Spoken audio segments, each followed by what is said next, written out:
juntos novamente para seguirmos com o estudo do livro Crianças e Suas Vidas Passadas, de Carol Bauman. Esclareça o passado e o presente. Algumas crianças, como Sajiv, precisam de nossa ajuda para esclarecer a diferença entre o que aconteceu no passado e o que é real agora, no presente. Mesmo após terem falado de suas lembranças e expressado suas emoções, podem continuar a lutar contra incômodos sentimentos do passado. Precisam que intervenhamos e lhes asseguremos que as imagens que têm na cabeça não os atingirão mais, que a vida passada se esgotou e que agora estão a salvos e seguros numa nova vida com uma família que os protegerá. Embora nos seja difícil imaginar, algumas crianças não são capazes de perceber a diferença entre o passado e o presente. Essas crianças não sabem que morreram, mudaram para uma outra existência e agora estão em outro corpo. A existência passada e a presente se fundem na sua percepção, e cenas e sentimentos do passado encobrem a sua realidade atual. Algumas crianças ainda têm um pé no passado e transitam entre as duas existências. Ficam confusas sem saber em que vida se acham. Isso acontece mais comumente com crianças muito pequenas, porque a consciência ainda não se fixou nos limites de uma única vida. Suas percepções de tempo são confusas. Passado e presente coexistem simultaneamente. Uma das razões para que isso ocorra, creio eu, é que o choque de uma morte súbita congela uma parte de sua consciência na experiência anterior.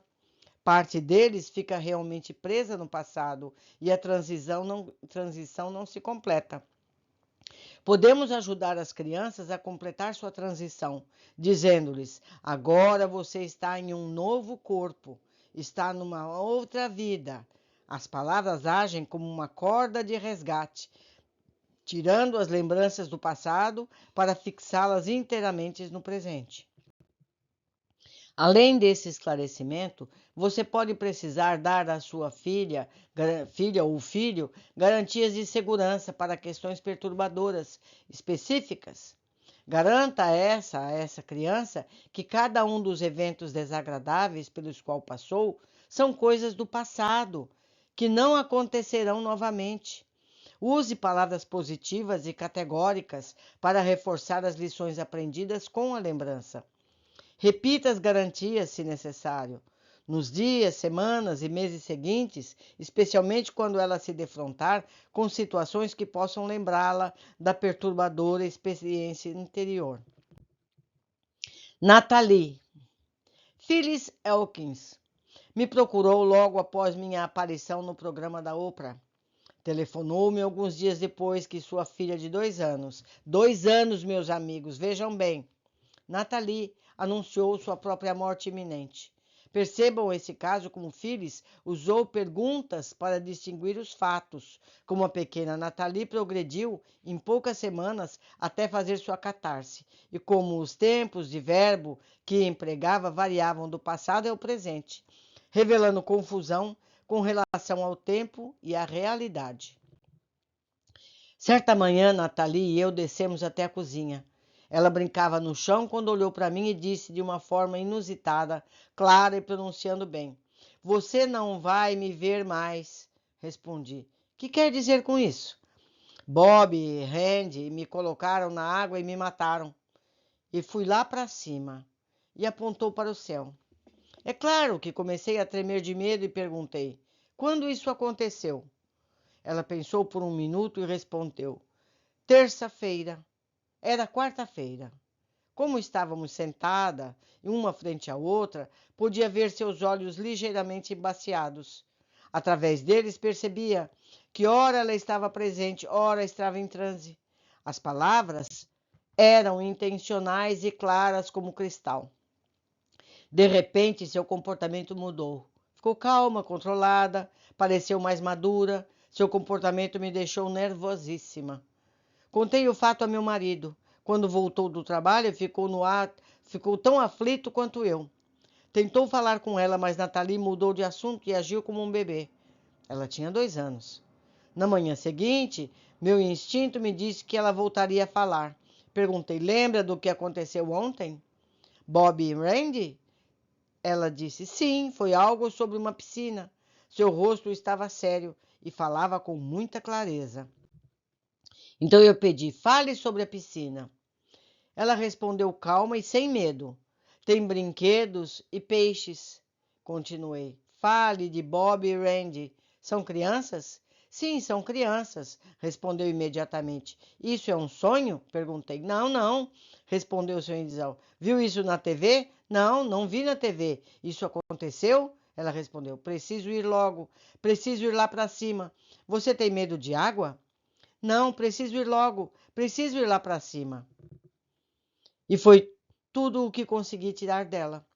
Quando falava sobre aquilo, era com muita clareza, parecendo mais velha ou madura, séria e impassível. Meu marido e eu não sabíamos o que dizer nem o que pensar. Estávamos ambos emocionalmente exaustos.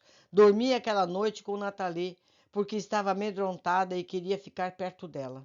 Na manhã seguinte, perguntei novamente pela piscina. Imediatamente ela disse: flutuei lá para o alto. Notem o verbo no passado. Eu flutuei no passado. Randy e Bob estavam lá?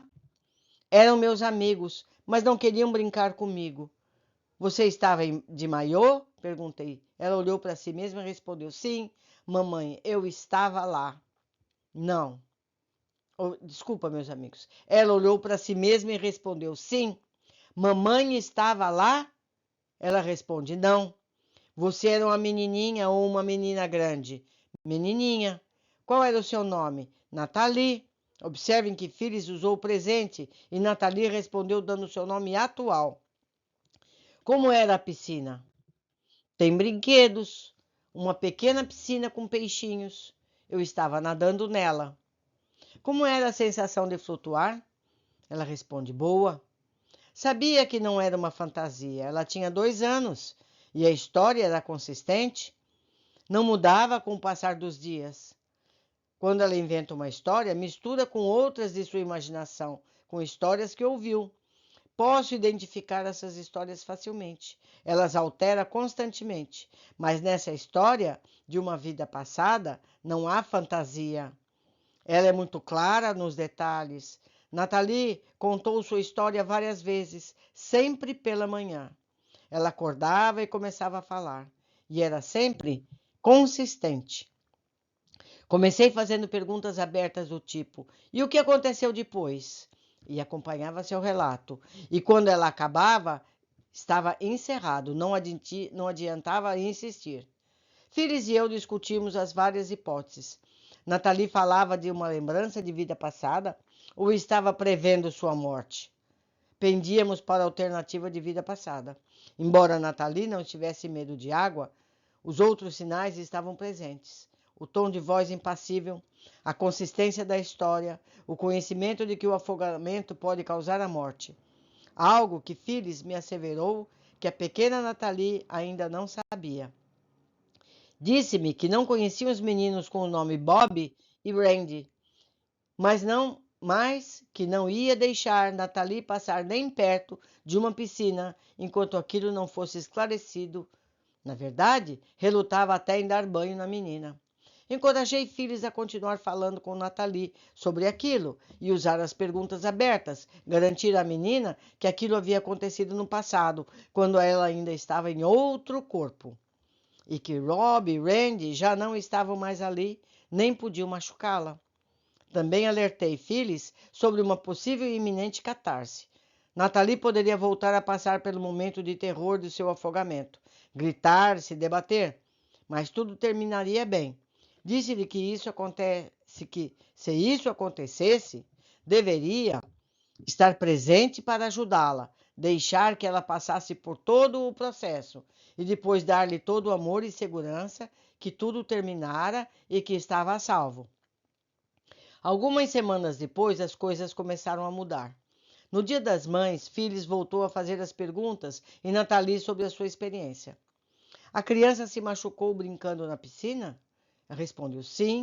Ela respondeu. A criança caiu e bateu com a cabeça. Sua bochecha ficou vermelha. Não é Nathalie, é Zaque.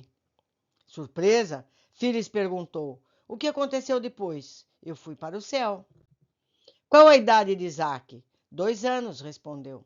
Quer falar sobre o assunto? Ela disse, não, estou com medo.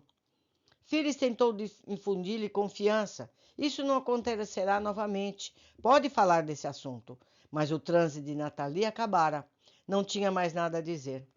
Naquele momento, os sentimentos de Nathalie começaram a se tornar suficientemente conscientes e ela pôde articulá-los. Conseguiu finalmente dizer: estou com medo. Mais tarde, naquele mesmo dia, a família se dirigiu para a casa da avó de carro. Phyllis relembra. Nathalie estava sentada em seu assento, muito sonolenta. Seu marido se virou e a olhou. Parecia que algo errado com ela. Estava com o rosto contorcido, duro, olhava para o chão. Perguntou: quer falar sobre aquilo? Ela voltou a dizer: estou com medo, eu estou com medo. E ao terminar de falar, começou a se debater no assento. Teve um pequeno acesso. De repente, seus olhos começaram a brilhar e ela ficou calma. Ao chegarmos à casa da avó, o acesso cessara e ela estava mudada. Podia ver o seu rosto, ela parecia brilhar. Algumas semanas depois, quando visitávamos um amigo, Nathalie me surpreendeu lhe perguntando: você já ouviu falar de Isaac? Então, muito naturalmente, Nathalie contou ao meu amigo que Isaac estava nadando e que engoliu muita água, caiu, bateu com a cabeça e afundou, indo parar onde os peixinhos estavam. Ela disse ter tomado uma decisão naquele Dia das Mães, porque nunca mais falou no assunto. Nathalie foi capaz de vencer seus medos, creio eu, porque sabia que sua mãe a apoiaria. Passou por sua catarse sozinha no assento do carro, livrou-se de tudo. Quando voltou a falar de sua lembrança, referiu-se a ela no passado, na terceira pessoa, ou seja, era Zaque, não era ela mais. Vejam só, meus amigos, como tudo se resolve com facilidade quando as partes têm segurança e sabem do que está se passando. Para isso estamos estudando, para que a gente também saiba se comportar no minuto certo. Hoje ficamos por aqui. Eu aguardo a todos no nosso próximo capítulo.